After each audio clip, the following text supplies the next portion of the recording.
Tonight, just by watching children in need, you are showing your support to families all across the country. Tonight, by donating, you will be offering hope to those families. Families like the Roberts family. They've never given up hope, and I think you'll agree they are truly inspirational.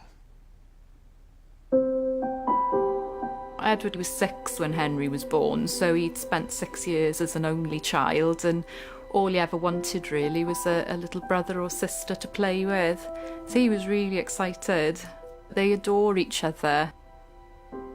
When he was just 6 months old, Henry became extremely ill. Instinctively, I knew it was very, very serious, but I was not expecting them to tell me he had a brain tumour. I can just remember crying and crying and crying. Over the next year, Henry went through a course of intensive treatment. When Henry was poorly, Edward was very unsettled because I was spending more and more time at the hospital with Henry.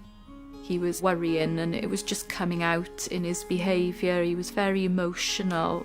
You know, for a 6-year-old little boy, it was a really tough time. Hello, how are you? Very welcome. And that's when Edward was introduced to Anne, a play therapist who helped him understand his brother's illness. He got to get things off his chest.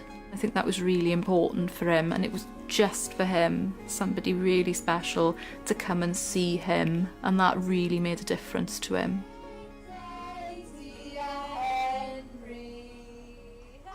Henry spent a year in hospital, but his treatment was successful.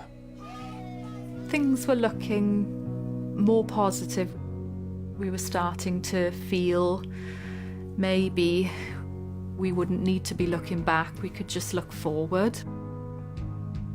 We booked a really special holiday to Florida.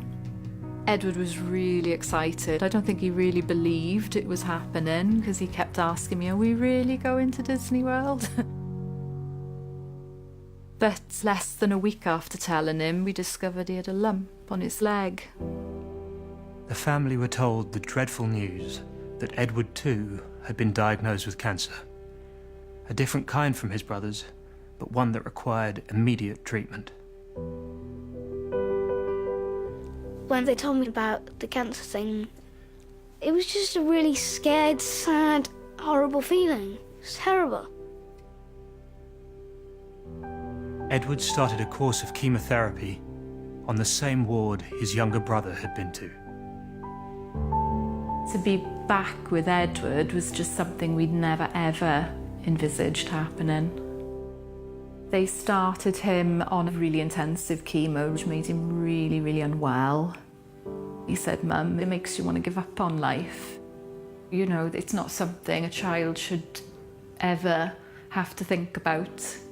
I said to him, you know, we will get through it, and he just nodded, you know. I'll never forget the look on his face.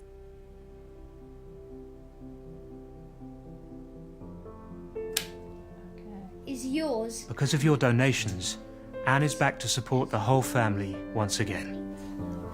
It's really difficult to live with uncertainty, and so having that space, that play therapy time, helps them to work through those issues and just try and make a little bit of sense of it. Have you got a bit of time off before you go back to clinic? Yeah. You can relax with Anne. You can tell her about how you're feeling. She's kind of someone else there for you. I mean, your parents are always there for you, but she's someone else. She's really special. Steady. Go! I won! And Anne will be there for Edward and Henry, whatever the future holds. I've kind of got one focus at the minute, to try and get back up and walking so I can kind of walk around and do stuff. That's probably the biggest thing that I've planned to do. My boys are my world. They're everything to me. Nobody knows what's around the corner. Just living with uncertainty all the time, it changes you. It makes you love more, it makes you enjoy more.